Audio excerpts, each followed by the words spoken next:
नमस्कार दोस्तों, कैसे हैं आप लोग। उम्मीद करता हूं सब कुछ स्वस्थ होंगे, मस्त होंगे और अच्छे होंगे। मैं हूं दुर्गेश डीके, आपका फ्रेंड। अगर आप हमारे चैनल पर नए हैं तो चैनल को सब्सक्राइब कर लीजिए। दोस्तों, आज हम बात करेंगे गुप्तकालीन इतिहास, जो कि आपके एग्जाम के दृष्टिकोण से काफ़ी इंपॉर्टेंट है। तो प्लीज़ आप इसे नोट कर लीजिएगा। और आप इसका फोटो चाहते हैं तो फोटो हमारे टेलीग्राम चैनल पर मिल जाएगा और टेलीग्राम चैनल का लिंक हमारे डिस्क्रिप्शन में है। दोस्तों, अगर हम बात करें मौर्य वंश के पतन के बाद, जब मौर्य वंश का पतन होता है तो दीर्घ काल तक यानी हर्ष तक भारत में राजनीतिक एकता की स्थापना नहीं होती है। वास्तव में नहीं होती, बीच में गुप्त शासक ही करते हैं। कुषाण एवं सातवाहनों ने राजनीतिक एकता लाने का प्रयास किया था। कुषाण और सातवाहन शासक राजनीतिक एकता लाने का प्रयास करते हैं, लेकिन वो सफल नहीं हो पाते हैं। मौर्योत्तर काल के उपरांत तीसरी शताब्दी ईस्वी में 3 राजवंशों का उदय हुआ।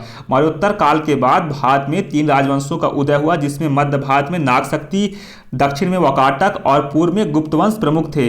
मौर्य वंश के पतन के बाद नष्ट हुई एकता को, राजनीतिक एकता को पुनः स्थापना करने के श्रेय गुप्त शासकों को जाता है। आप सब जानते हैं समुद्रगुप्त महान ने राजनीतिक एकता का विस्तार किया था। आप सब जानते हैं, तो राजनीतिक एकता लाने का जो सफल प्रयास करते हैं गुप्त शासकों ने करते हैं।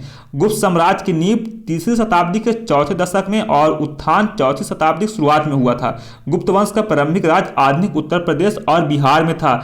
जो आपका गुप्त वंश का प्रारंभिक राज आधुनिक और उत्तर प्रदेश के बिहार में था। साम्राज्य के पहले शासक कौन थे?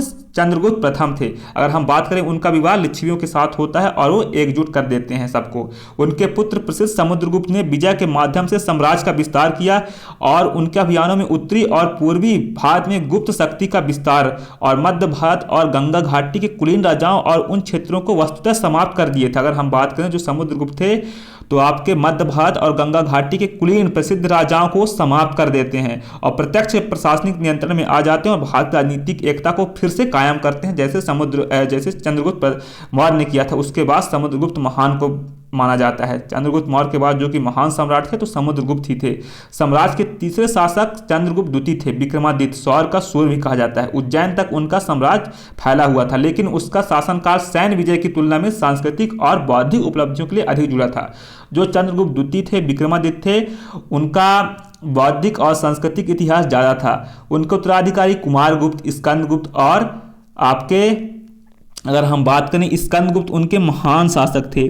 धुनास पर आक्रमण के साथ साम्राज्य के क्रमिक निधन को देखा जा सकता है। 6वीं शताब्दी के मध्य तक जब राजवंश का अंत हुआ तो राज्य एक छोटे आकार में घट गया।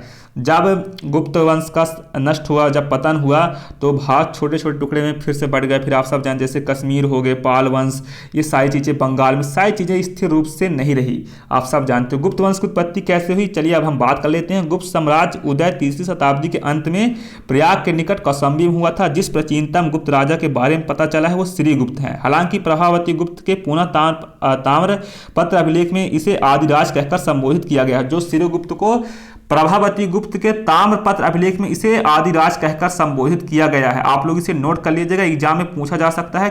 प्रभावती गुप्त के ताम्रपत्र अभिलेख में आदिराज कहकर संबोधित किया गया है किसे? श्रीगुप्त को।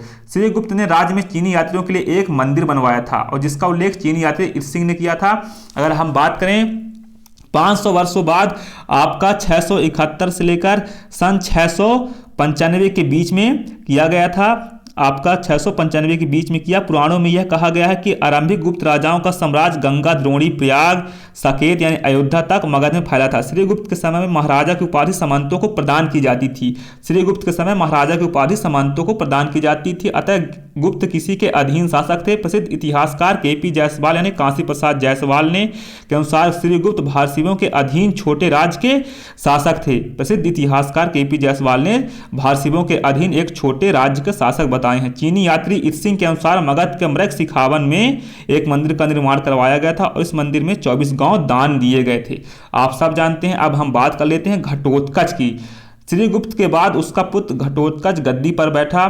आप सब देख लीजिए 320 ईस्वी तक अगर हम देखें, आपको 280 से 320 ईस्वी तक गुप्त साम्राज्य का शासक बना रहा। वह शाही परिवार का वंशज रहा हो सकता है। प्रभावती गुप्ता के पूना और रिद्धपुर ताम्रपत्र अभिलेखों में घटोत्कच को गुप्त वंश का प्रथम राजा बताया गया है। आप सब जानते हैं गुप्त वंश का जो प्रथम राजा घटोत्कच को बताया गया है। इसका साम्राज्य मगध के आसपास था।